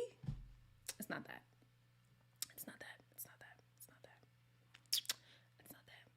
You still say no to kitties, and that is well within your rights. I love the way you pronounce my name. That's how my siblings recognize you. Oh, yay! I'm glad. I'm 51 and the giants sometimes approach me. I want to save them for the tall gals, but I find a good one who happens to be tall. Sorry. It's fine. If it happens, it's fine. It's fine. I'm not salty. Not at all. Kids are not on my horizon. About to give my parents a puppy and call it a day. And they better treat that puppy like a grandchild, okay? Little Sparky's coming over for the weekend. No, girl, don't waver. 2 years old is still young. He's definitely dipping and doing it. His baby mama also. I also remember child support. This is true. I'm just saying for me, I feel like that's where I could start to consider it. Ideally, no kids is still where I'm at. Just because the dynamics of, a baby mama, it doesn't matter what terms you're on, good or otherwise, it just adds a different dynamic that I don't want to have to deal with unless I truly am involved with this person. I'm one of those people who, like, if you come with a child and I feel like everything else we are compatible on, 1000% I'm embracing that situation, But if we're already, like, we have some kinks, and that kinks isn't problems, not kinks like kinks, but you also come with a kid, that's like, ugh, strike. I spent my 20s in two 4-year relationships. Each had a kid. Now I'm 30, and it's so hard finding someone without one. Yeah, especially now these men are having kids younger and younger. These people are having children younger and younger. So the black men thing, I'm seeing a lot on TikTok. A lot of guys complain about black women this, black women that. Like, how can a black woman say she doesn't want children? Like there's just so many things just, coming down on Black women. And I've realized rarely, if ever, do I see Asian men. And mind you, I'm speaking on my personal experience. It might be out there, but I have not witnessed it. Asian men say, "Oh, Asian women," and give all these reasons why they're not worth dating. They're not worth love. They're not worth pursuing. White men saying white women, and then, a receipt of reasons. Indian men saying Indian women. You know the rest. But why, when it comes to Black people, do we feel it is necessary to give a list of disqualifiers to our own people all the time? All the time. I literally saw a video yesterday, and I stitched it, but TikTok said I was being hateful, so they took it down. But it was a guy saying, the caption was, "Drink bleach or date a Black woman." And he was holding the bleach like, why is that necessary? Drink the bleach. Drink it. What is wrong with people? Like, why, as our own people, are we adding on to the strife we already go through? The least we could do is have each other's back. You know what I mean? Like, okay, if you happen to have an affinity for women who aren't Black, just go and do it. I don't need to hear why I, as a Black woman, don't deserve your love, and why the white woman or the Hispanic woman or the Asian woman or why she does. I don't need it. I don't need to hear it. I don't need to hear it. But for some reason, Black men find it necessary to constantly give us disqualifiers. And I'm not even saying Black women don't do it. A lot of Black women do it too. A lot of Black women do it too. But damn, it's enough. Hate is taught just like love. This is facts. You better preach. Black men drag and degrade our image constantly. And God forbid you be a plus-size Black woman. Oh! Ha! The things that I have heard from men, the way that they have reduced me to being a sex object. At least with other men, sometimes it's like a fetish. And I know that was a situation on this channel. Child, the girlies done called me a pick-me. I was like, okay. But I would rather at least have people be like, "Oh, I admire your skin, your body, everything is great." But I don't like that. I don't like it because I am more than my appearance. So it doesn't work. But I'm saying at least, if we're trying to spin it in a positive way. But the Black men, if I don't offer them sexual advances, well, you ugly anyways. Look at you, you fat bitch. I was fat when I arrived, and my face was this way as well. So because I don't grant you sexual advances, now I'm unworthy of your presence. Thank you. With that, I say thank you. This planet is so ghetto, Cash Dior. You ain't never lie. I'm 4'11". I cannot go shorter. Everyone around me is giants. And here's the thing. I'm not even saying you should go shorter or you should just settle with like a guy who's 5'2". I'm just saying the 6 foot and ups, there's no need. There's no need. There's no need. They think degrading us will get them in with their preference.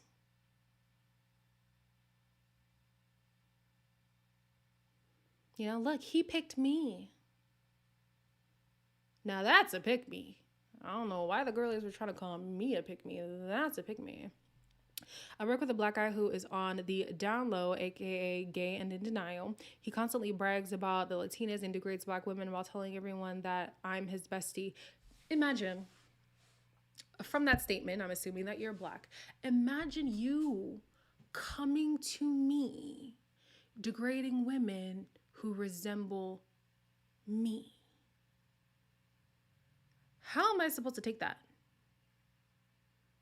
How am I supposed to take that? Did you want some support over here? Because it's not coming. I don't care if you don't look at me romantically. Why are you speaking about us in that manner? You know? Like, I know a lot of black women like to say, niggas ain't shit. A lot of them aren't. But honestly, I've made it a point for me not to ever say that. Because it starts to, like, permeate in your actual ideology. And I think, like,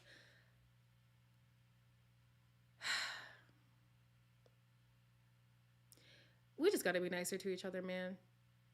If you don't date black women, what you guys know that TikTok, he don't date black women cause he date boys. That's Live Laugh Love's friend. Cause he date boys. But yeah, I feel like it's so unnecessary. Go ahead and date whoever you want to date. I don't need to hear why I'm disqualified. That has nothing to do with it. Nothing at all. And it might be hypocritical because I used to always say I will never date a Zimbabwean man, but I'm dating one now, so.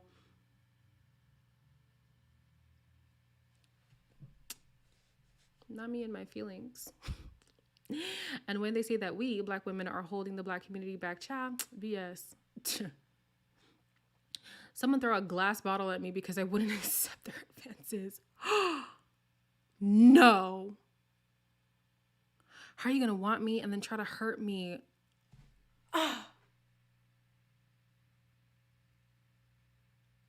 That's why I don't understand. Well, you ugly anyway. I was ugly when you arrived.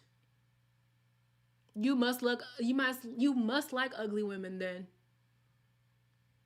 It's the audacity for me. Oh my gosh. I'm so sorry that happened to you. Oh my gosh. I'm so sorry that happened to you. But you know, you got your king now. Look at you with your king. You good.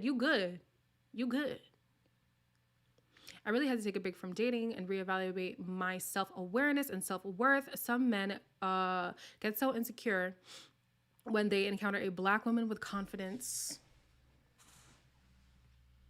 I want to talk about that because in university, I knew where she was coming from, but now being more self-aware and self-assured, I'm like, wow, that was actually messed up. This person at my university would always tell me, Yulaine, you're unapproachable. Yulaine, you have your standards are too high. You're all this stuff. The only thing about me that makes me unapproachable is the fact that I won't let the bare minimum slide when it comes to men in a romantic sense. If you're coming to me trying to pursue me, one, subliminals don't work with me. I need to know explicitly, what are you here for? You're trying to pursue me? Okay, cool.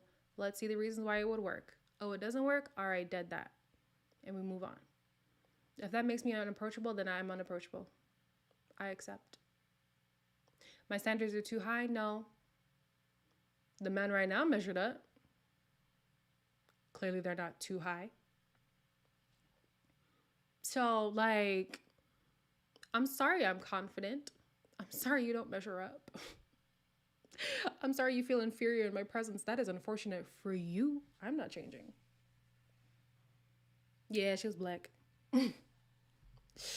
Another problem, every man wants an independent, strong woman until they have one. Until they have one. Ooh. Don't even get me started.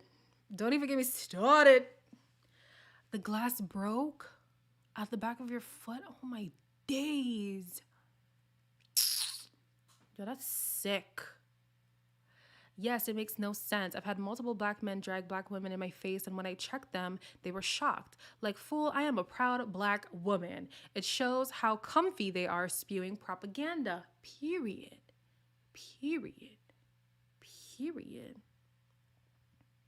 got a true king, period. That's what I'm saying. Ladies, please keep standards and qualifications. Do not fall for a dusty boy. Don't do it. Don't do it. Yeah. Yeah. Yes, I need to get a glow up so I can. Wait. You don't need a glow up. You are killing it as you are. Don't do that. Don't do that. Nah, you listen. You is the shit. Sorry for cussing, but that's how I feel. You don't need no glow up. You're killing it already. Wear them heels. Wear that dress. Do it. Now. Not now, but when you want to. Don't make me mad at you. You're killing it.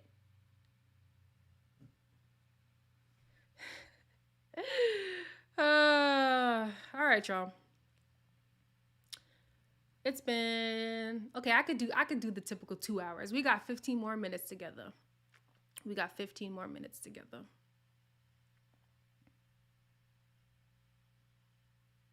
I'm hot, boy.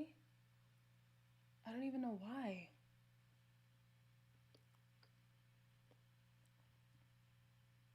What y'all want to talk about in these last 15 minutes before I go?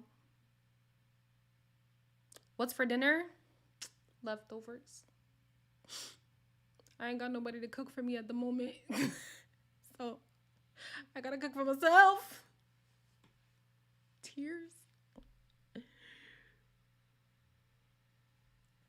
Real talk, I was gonna get a little lipo.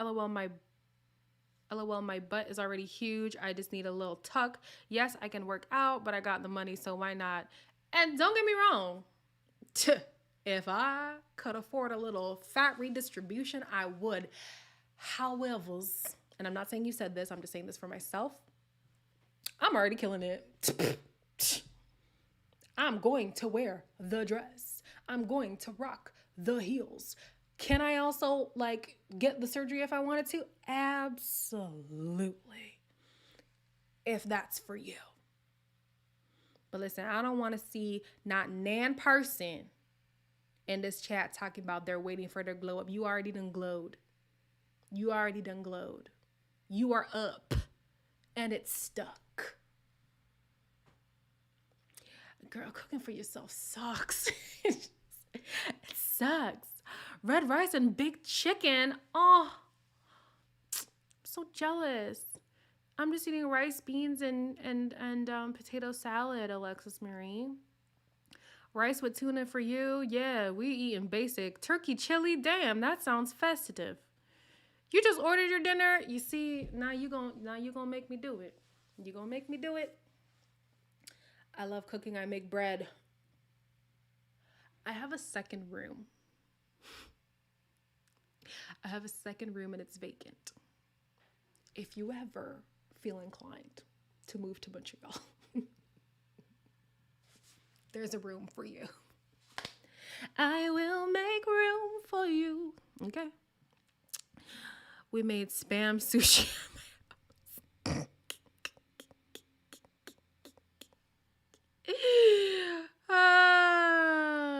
Listen. Oh, I would buy the groceries for you all the time.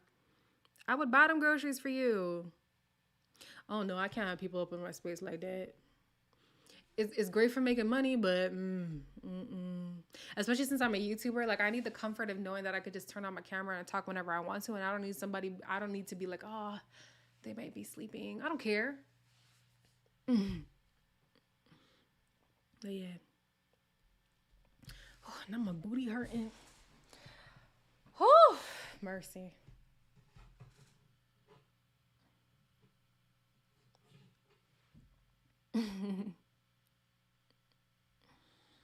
Wow, what have we gone through today? We've gone through talking about my dating life. We've gone through friendships. We've gone through dating again.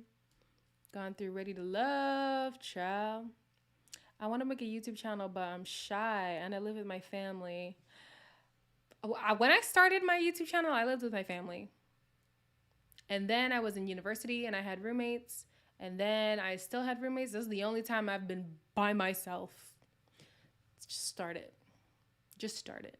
And the thing is, too, you never know. You never know what people are going to like. I did the Love Island reviews out of sheer boredom. And we are here now.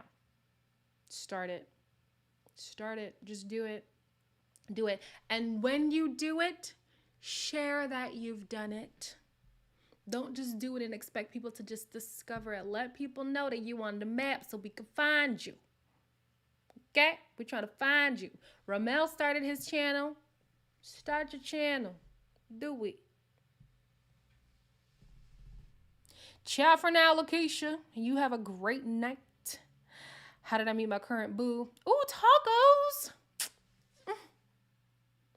Jealous. I met him on Facebook dating. And I know a lot of people think Facebook dating is the ghetto, but personally, I like it. Especially when I can see if we have mutual friends, because that kind of tells me the kind of person that you are. But yeah, I met him on Facebook dating. And the way that he caught my attention was, one, he messaged me first. That's another thing that these niggas don't want to do these days. I'm traditional, honestly. It might not seem like I am in the way that I speak, but I'm traditional. I want a man to pursue me. I am completely fine being a stay-at-home wife, stay-at-home mother. Go and provide for us, baby. Go do that. So yeah, he reached out to me first, and he said something in his native tongue. And I was like, oh, okay. I like it. That's how we met. That's how we met. Oh, that's how my friend met her new boo on Facebook dating. Yeah, man. It's not bad. Okay, this is a weird question, but does anyone know why men ask sexually invasive questions and how you deal with it? They ask to test the waters. Because if you bite, they know they're in. They know they're in. That's the same reason why I had grown men at church hitting on me, because they've seen it work before. And the reason why the hitting on me stopped is because they saw that this wall was impenetrable, and neither was my coochie. Okay.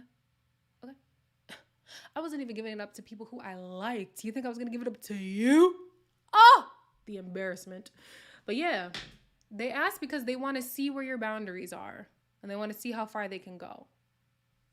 Hence, Courtney. My coochie is on lockdown. You hear me? Yeah, I have traditional values, and it's so rare to see people these days at least explicitly say that they have traditional values because they want to like get with the times. I am traditional. I am traditional. I come from a traditional home. I expect to create some semblance of a traditional home that embraces modern, modern lifestyle, if that makes sense. Good night, Rena. Loved having you.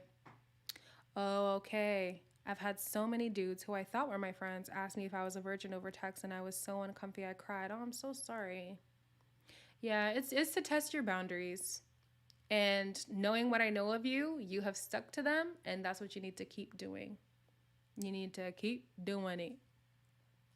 Have a lovely evening, Vanessa. I always accept your love and light, baby. I always accept it. Yes, thank you. The throwing glass anything is an automatic charge against a dude. You show no mercy, you get zero mercy. Yeah.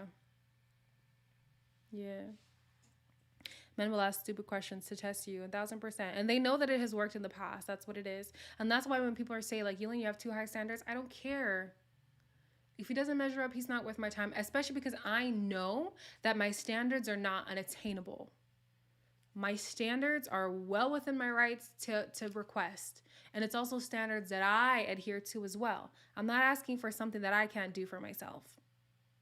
So, yeah, listen. Don't test me. Oh gosh. Not y'all getting me flustered. I locked down my coochies too. It's hard, but I'm glad I made the choice because these guys be out you. They be out you. All right. You should have high standards for the person you're considering spending the rest of your life with. Imagine being with your life partner and having to admit that you settled for him. How embarrassing for you and for him. Like, babe, why do you love me? You were around.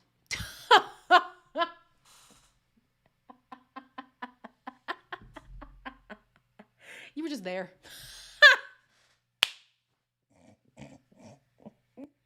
Oh my gosh, how depressing. How depressing. Yeah, but the question is so uncomfortable, but I feel like that means we need to normalize our own standards within ourselves so we can confidently respond with, yes, I'm a virgin. Yes. That's right. That's right. That's right. And don't let anybody guilt you into saying anything else. Because for me, I used to say, I'm a virgin, but nah, I'm a virgin. Now, if you ask Heavenly, she's going to contest with me, but I'm a virgin. And what about it? I'm waiting for marriage. You don't fit that standard? All right, then be about your business. Go on your way. Be blessed. Love you. Bye. And leave it at that. And leave it at that. I mean, I responded with yeah, and it's going to remain that way until I'm married. Then I sent a bitmoji of me dabbing. But I still cried. I'm sorry, I don't mean to laugh at you. That's oh no. I don't mean to laugh at you. That's just so legendary to me. Yes, I'm a virgin. I intend on staying that way. Bow. Love it. I love it. Before the 15 minutes are up, much love, prosperity, and blessings to you. Thank you so much, Lily. I receive and reciprocate. Yes, we don't want a Dante ready to love with 3 babies and 3 baby mamas. For what? Oh, I love that for you, Alexis Marie. That's so hilarious. My sister was a virgin until 32 and met her husband on Tinder. They just had a baby girl. You see? It's out there. It's out there. I'm not even abstinent on purpose. And honestly, you know what? That's fine. Because if somebody is not, I'm not even the person who believes that like everybody must be abstinent. You know, if you're going to have the sex, whatever. I'd rather you have sex premaritally than marry somebody for sex and then realize you shouldn't have been married. Okay? As an Adventist, that happens a lot. But some of these men just aren't worth giving up the coochie and keep it. If you got to be involuntarily abstinent, that's fine. That is fine. We're all awkward, Alexis Marie. Don't even feel no way about it. Never let a man see you cry. Unless he your husband. Not 3 baby mamas. The quality of men out here, abstinence just ended happening for me. LOL. 10 months strong. You go, girl. You go, girl. And don't crack them legs open until he can crack your mind. Best believe that. Best believe that. All right, y'all. It is 2 hours. Like a walnut.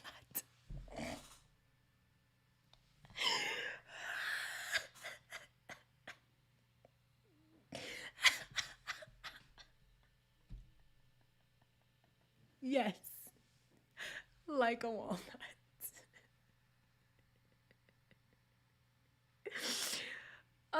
As always, I freaking love talking to you guys. Oh my days. I love it so much.